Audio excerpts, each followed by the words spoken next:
মতলিয়া বতাহে উৰি আহি ক'লে যে পাহাৰৰে চূড়াকে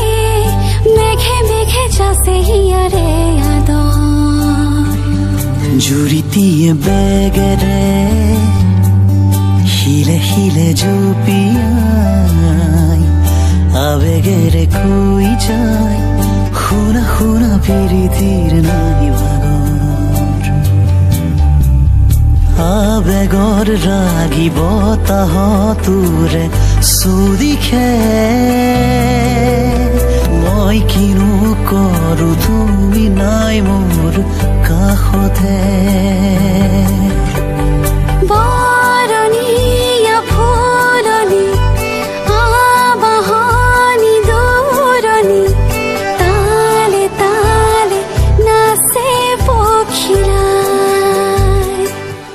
মই আছো তোমাৰে দুচকুৰে পাহিতে চাই লোৱা দুচকু জপাই দিন জনে